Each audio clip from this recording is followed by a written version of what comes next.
Welcome to Today I Choose. And today I really want to speak to the idea of that search for the magic wand, or that search for the person that has the magic pill, or the healer that's going to, like, in one swoop, like, change you. And what I'd like to say to that is, when I was in New Zealand, I witnessed one of the most amazing healers I think I'd ever been in the presence of, the chief of the Waiata. And there was a woman who was in absolute distress. She had lost her mother right before the trip and was just in absolute distress. And, triggering past stuff all the way through. And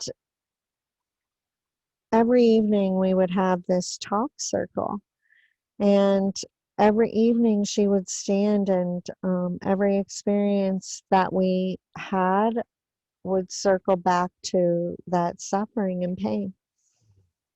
And I watched him and his magnificent wife and another healer walk up to her one night and literally cleansed her entire timeline. Now, how do I know that? Because I could see it. And he was calling out the time loops, the ages of those time loops, just as I saw them, 8, 10, 13, 12, right? And he was just going through and and eliminating that. Did she live differently? No. Did she have PTSD anymore? No.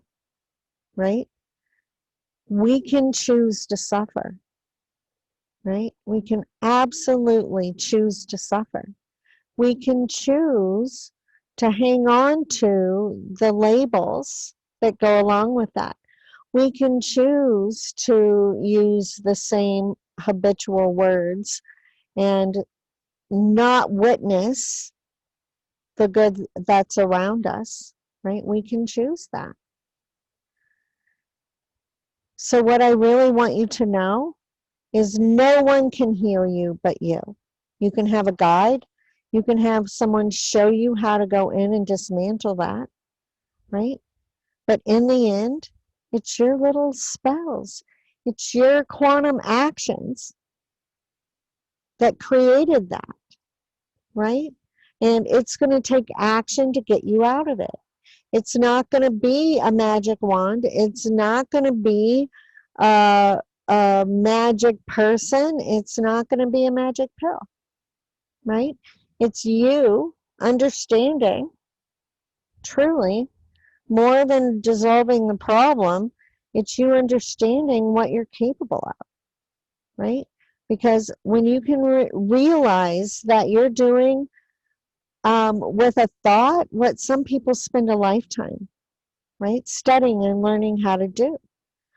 And when you can move from unconscious to conscious, from sleep to awake, right, we're moving into the universal space of being in the world and not of it.